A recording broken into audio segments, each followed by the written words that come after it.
भारत में महिलाओं की सुरक्षा एक गंभीर और विवादित मुद्दा बन चुका है। जहां एक ओर देश में महिलाओं के अधिकारों को लेकर कई सकारात्मक कदम उठाए गए हैं, वहीं दूसरी ओर रोजाना ऐसी घटनाएं घट रही हैं जो ये सवाल उठाती हैं, क्या आज भी भारतीय समाज में महिलाओं की सुरक्षा सुनिश्चित है? निदर्शनश्य है। भारत में महिलाओं को लेकर एक तरह की सामाजिक तस्वीर उभरती है।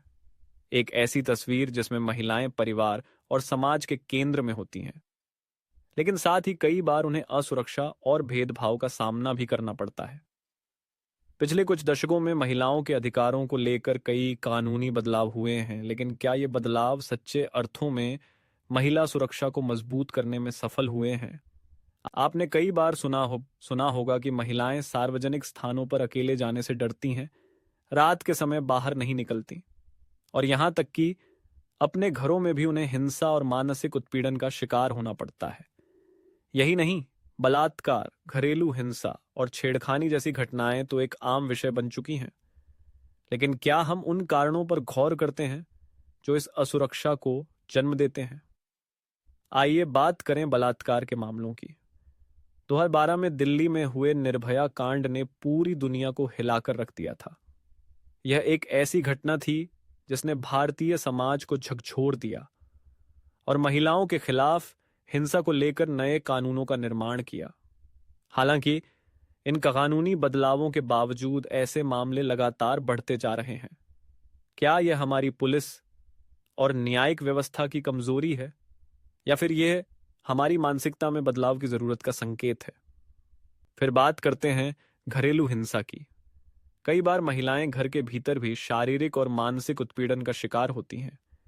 यह ऐसी स्थिति है जिसमें महिलाएं समाज के दबाव या अपमान के डर से चुप रहती हैं।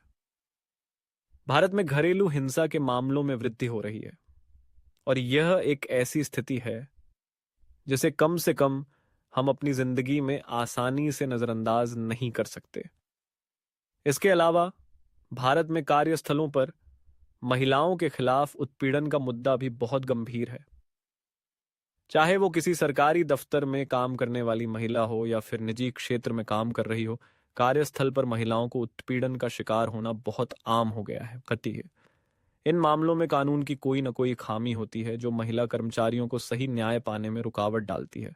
इसके बावजूद भारत में कई ऐसे संगठन और आंदोलनों का उदय हुआ है जो महिला सुरक्षा के लिए काम कर रहे हैं, प्रेरित हैं। Me Too आंदोलन ने भी भारत में महिला उत्पीड़न के खिलाफ आवाज उठाई और कई मामलों को उजागर किया। महिलाएं अब अधिक से अधिक अपने अधिकारों के लिए लड़ रही हैं और समाज में जागरूकता बढ़ रही है। लेकिन क्या यह जागरूकता काफी है? भारत के गांवों और छोटे शहरों में महिलाओं के लिए असुरक्षा का स्तर और भी अधिक है। वहां तक पहुंचने वाली कानून व्यवस्था और महिला कल्याण की योजनाएं बेहद सीमित हैं। वहां महिलाएं न केवल शारीरिक और मानसिक उत्पीड़न का शिकार होती हैं, बल्कि उनका शिक्षा, स्वास्थ्य और आर्थिक स्वतंत्रता से भी दूर दूर का कोई नाता नहीं होता। महिला सुरक्षा का सवाल केवल कानून की मजबूती का सवाल नहीं है, बल्कि यह समाज की मानसिकता का भी मुद्दा है। क्या हम अपनी मानसिकता बदलने के लिए तैयार हैं?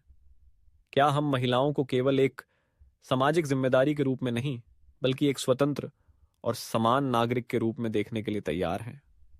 आज भी महिलाओं को सबसे ज्यादा असुरक्षित महसूस होने की वजह समाज में फैली हुई संकीर्ण सोच है। जब तक हम अपनी सोच में बदलाव नहीं लाएंगे, तब तक महिला सुरक्षा के मुद्दे का समाधान संभव नहीं हो सकता। यह हमारी जिम्मेदारी है कि हम महिलाओं के प्रति अपनी सोच को बदलें, उनके अधिकारों का सम्मान करें और एक ऐसी दुनिया में योगदान दें जहां वे पूरी तरह से सुरक्षित महसूस कर सकें।